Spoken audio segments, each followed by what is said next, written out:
do we address shareholder value in governance? Let's be clear, we're not just here to discuss the pros and cons of the theory of shareholder value as opposed to paying shareholders money, but to consider what it actually means to develop a theory of government that is based on the principles of shareholder value. Not just the who then, but also the why and the how. We need to develop an approach and a system that actually works. Before we can implement a system though, we need to answer two questions. The first question is, why are shareholders paid? And this is argued is because they are being rewarded for risk taking. Shareholders provide capital to companies by purchasing equity, which is inherently risky. Unlike debt holders, shareholders are not guaranteed returns. The shareholders are the residual risk holders. They are paid last if a company is liquidated after all the creditors. Paying shareholders through dividends or capital appreciation compensates them for taking on this risk. Patience. Dividends and capital gains reward long-term investors, encouraging them to hold shares for extended periods. This stability benefits companies by reducing the volatility of their stock prices and providing a reliable base of capital. Shareholders are also rewarded for deferred gratification. Instead of buying goods and services now, they wait for a period of time in the expectation of receiving more later. Monitoring control of management. Shareholders, these days particularly institutional shareholders, play a key role in corporate governance. They hold management accountable and ensure that companies are run efficiently and ethically. Paying shareholders ensures that they remain engaged and motivated to oversee the company's performance. But as we've seen through Burl, agency theory and hegemony, too often shareholders do not carry out this task, either because they don't care, they are speculators, they are being lied to by executives acting in their own interests, or they do not have the courage or the self-respect to challenge managers who they see as knowing all that is needed to know. Despite this, it is a key element of trying to implement a governance system based around shareholder value that shareholders monitor and control management. One issue that we should address though is ownership. Nowhere in the literature is it particularly specified that shareholders are paid a fee as owners. In fact, legally, companies run by its board, not by its shareholders. So this raises the second question. What is a company itself worth? Well,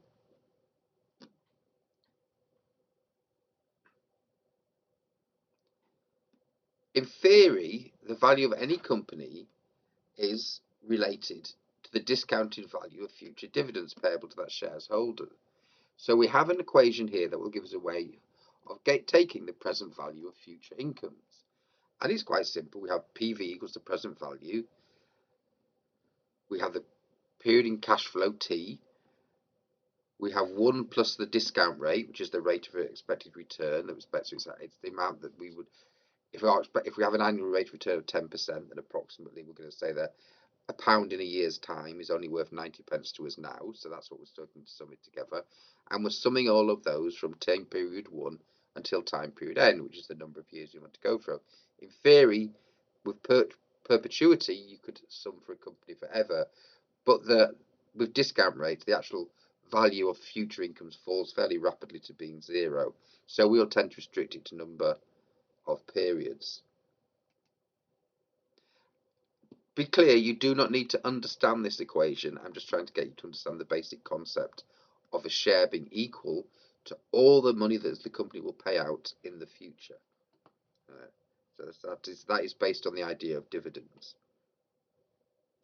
Any investment made under this rule should increase the future dividends and thus raise the share price. If a company uses a rate of return less than the investor wants, a small investor will disinvest. A large investor may try to take more control of the company in order to raise the net rate of return required.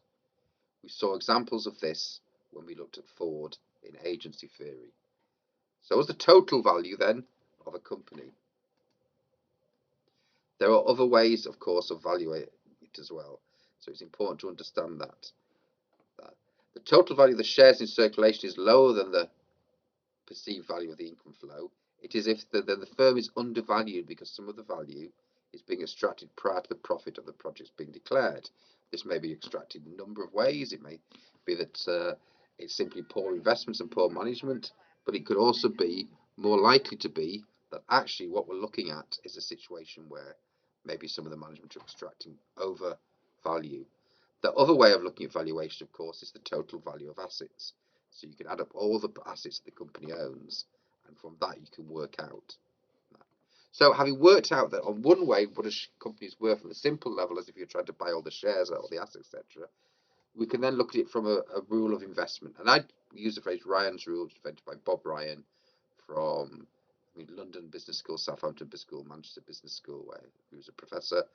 And his basic rule of investment is that a company should invest any cash it makes internally if it can achieve a return greater than that which its investors should make using that money themselves. Once all projects that the investor required return have been made, companies should return any more cash to shareholders. This includes investment in new equipment and research and development. They should make only the investment if they can see that it's going to be a return that is greater than the net rate of return that's required. Otherwise, they should return the money. Companies should not hold excessive amounts of cash. The methods to return the value are varied, but dividends, for instance, are cash paid out to shareholders, and share repurchase on the open market, where a company uses spare cash to buy back shares and thus boost the value of the remaining shares, as the total value of the company stays the same, but the number of shares falls.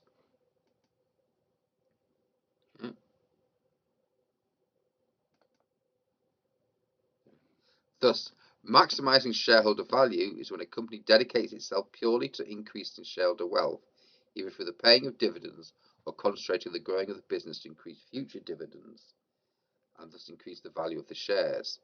If management hold assets, overly large cash reserves to invest in non-profitable projects, then the value of the total shares will be less than the total assets, and the opportunity is there for an insider to buy up shares, take over the company, sack the board and managers, and concentrate on only higher return projects. This would then unlock value for shareholders and mean a more efficient use of society's resources.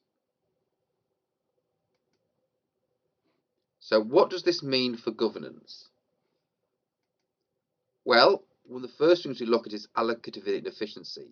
The argument is that companies that do not maximize shareholder value will be taken over by companies, by more aggressive capitalists that will.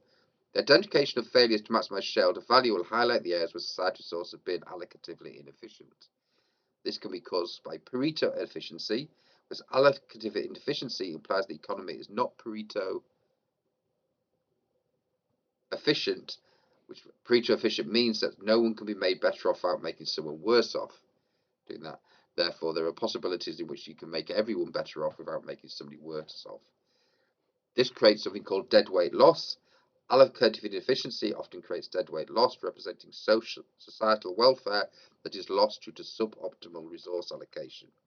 And the society benefits from the new owners who boost efficiency by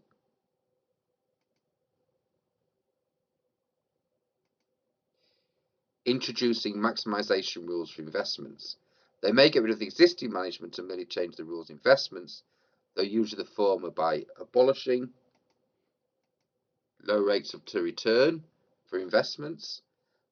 This frees up cash for return, or it frees up cash for alternative investments. By sacking staff, this is often companies' biggest expense, and therefore getting rid of staff is an easy and quick way to lower costs. Or simply divesting from entire projects and divisions. It may mean completely leaving a market, or it may be outsourcing part of their provision. For example, there are cases where airlines have actually outsourced the repair of planes and the maintenance of planes. Okay. The managers either return this cash, as I said, to the shareholders and or invest in more profitable projects that give an immediate boost to share prices. Justification for this. Writing in 2004, William Baldwin said, "Think of what hostile acquisitions could do for corporate integrity. If the boss is spending too much of shareholders' money on shower curtains and toga parties, you wouldn't need yet more senators coming out of the woodwork with more reform and legislation. Wall Street would take care of the problem naturally."